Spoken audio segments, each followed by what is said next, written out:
A new tech company arrives, a talk with the Central Library's executive director, and engaging with community through art.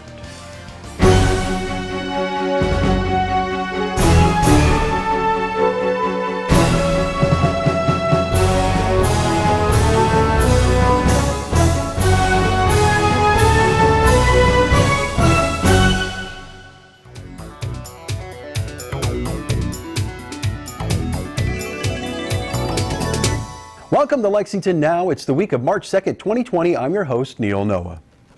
The Coldstream Research Campus on Lexington's north side has welcomed another high-tech innovator, Blue Equine Pharmaceuticals. I want to congratulate David Laurenvil and William Day from Blue Equine Pharmaceuticals, as today you open an equine compounding pharmaceutical company. David says Blue Equine decided to locate in Lexington for several reasons.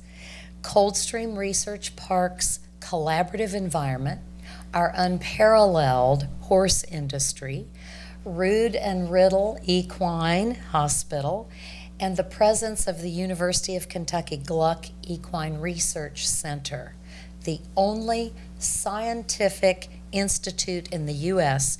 with nearly all faculty conducting full-time research in equine health and diseases. David got his bachelor's degree at UK, then met William at Eastern Kentucky University, where both finished their educations. I don't pretend to understand all the science behind their business, but their direct and indirect connections to the university and to the equine industry once again illustrates organic ways we grow good jobs in Lexington. That's what this is all about. The university contributes to job growth in more ways than we can imagine. Our highly educated workforce gives us a significant competitive advantage. Similarly, the excellence of our equine industry attracts and grows jobs.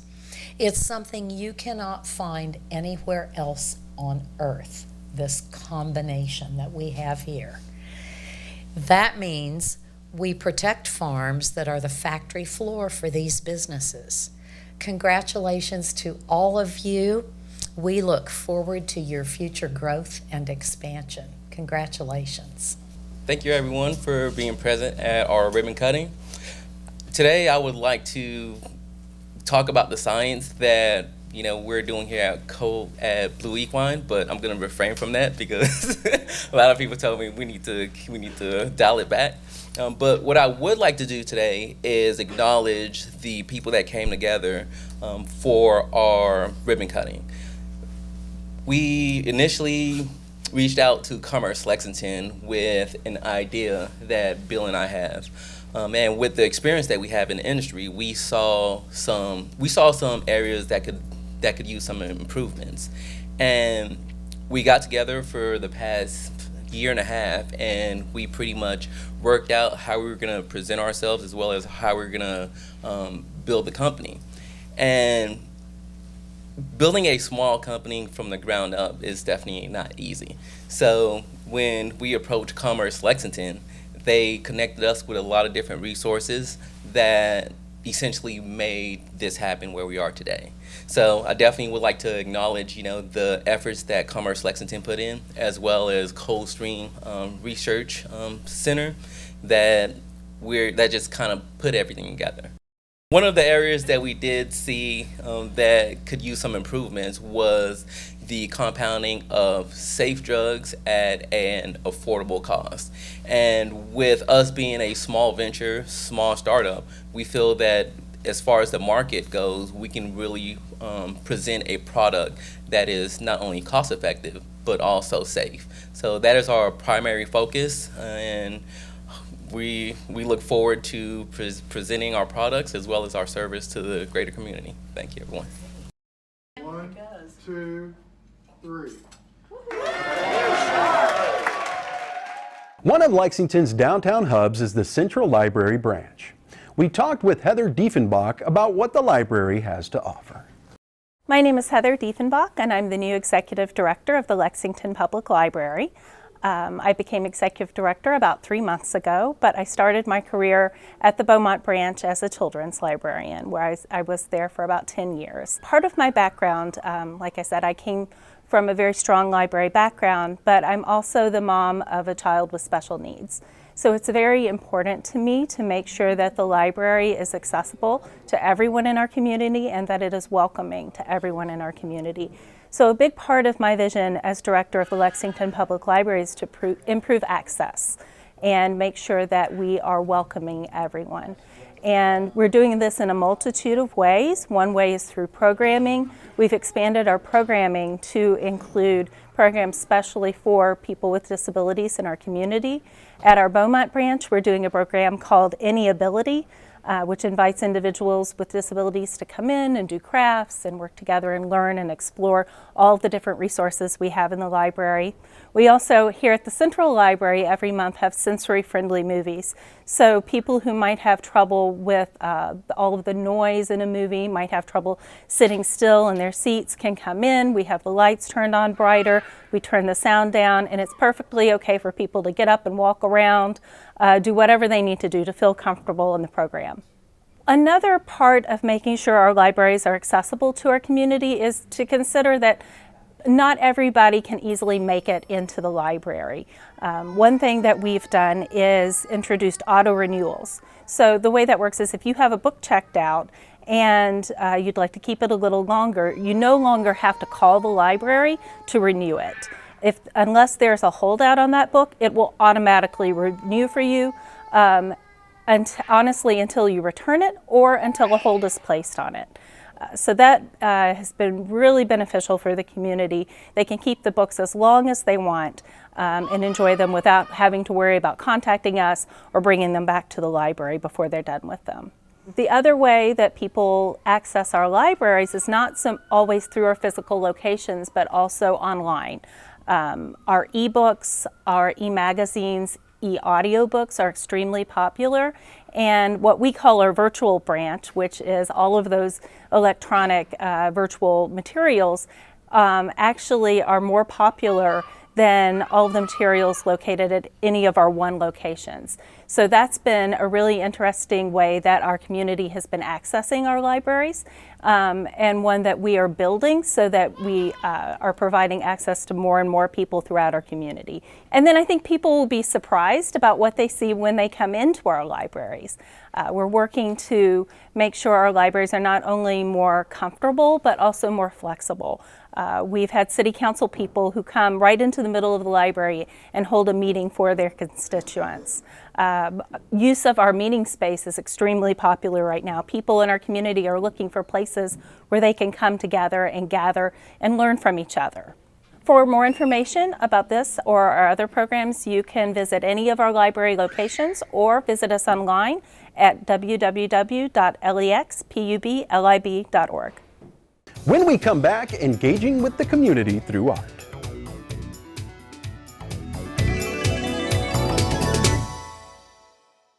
Hi, my name is Ryan Guyder. I work for Independence Place. It's a center for independent living, and we provide 5 core services for people with disabilities to help them live independently in the community. And I also serve on the Mayor's Commission for People with Disabilities in Lexington, Kentucky. And I'm here today to remind people not to park on sidewalks because it blocks access to people who use wheelchairs like myself, and also all pedestrians that need to use access to the sidewalks. It creates a barrier that makes people have to enter into the roadway into dangerous situations to go around cars. So if you could please remember, don't park on sidewalks and block pedestrians' access. On behalf of Independence Place and the Mayor's Commission for People with Disabilities, thank you.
Welcome back to Lexington Now.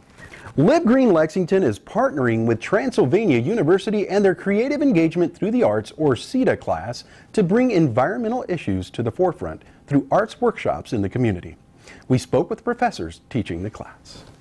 It is a class that's designed to make artwork with, in, and for the community.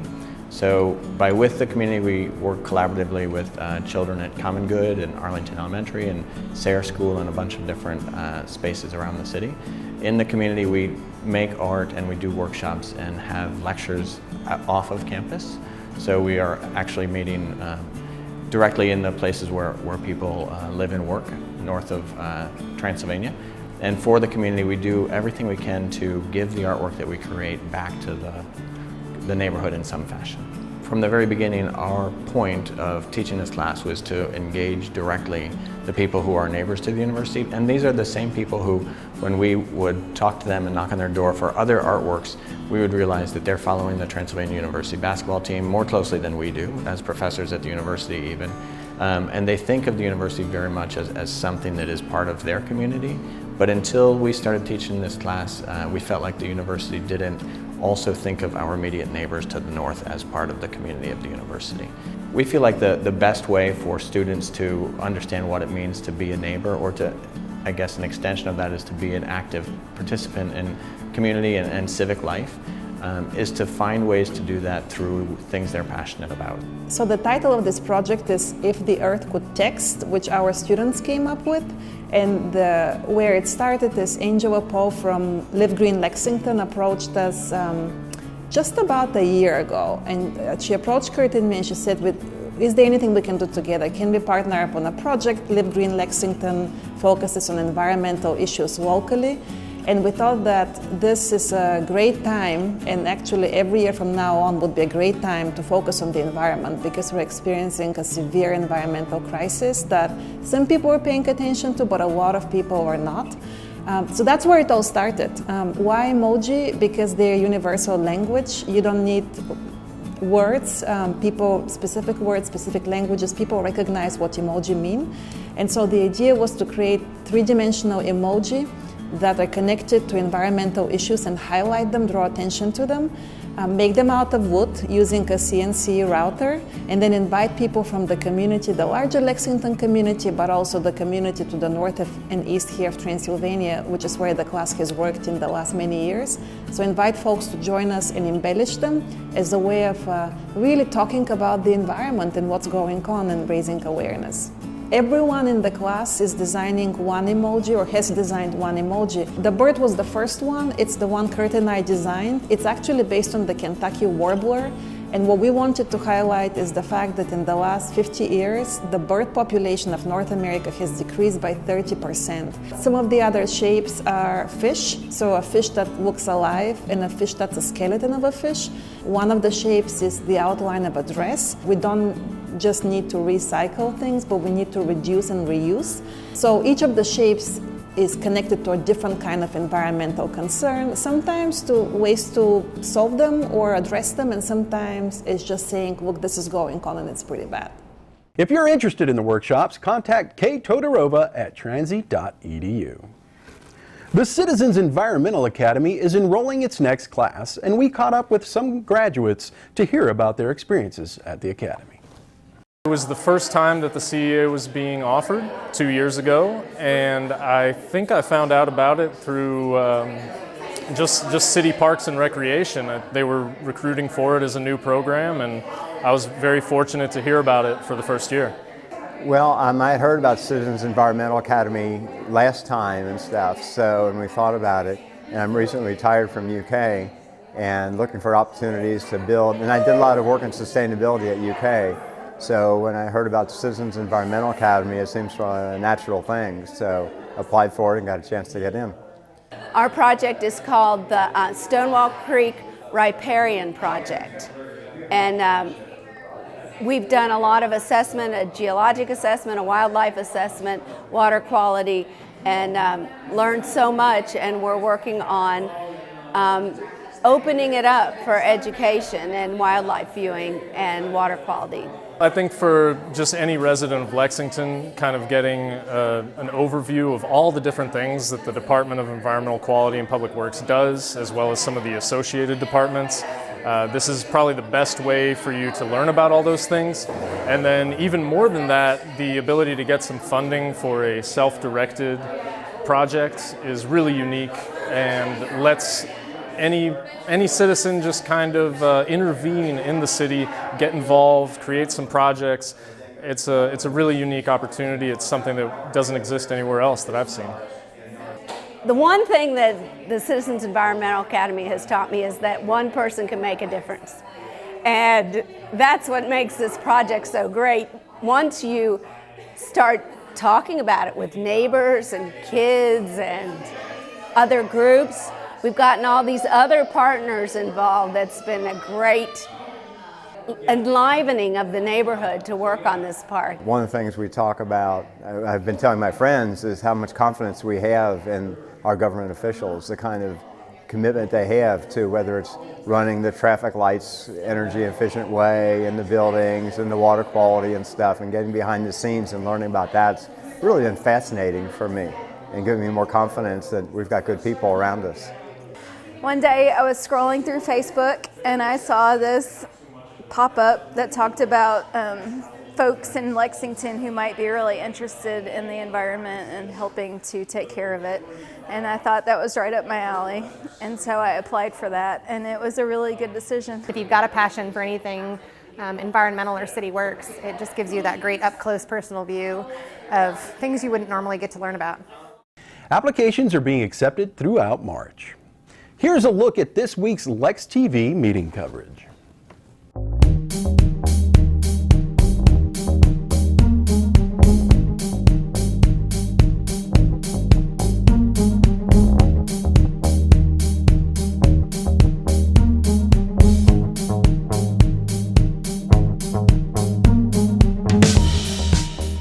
That's all for this week, but as always, you can keep up with us on social media, check out the latest traffic updates on Twitter at LexRex, or catch our live traffic cams on LexingtonKY.gov.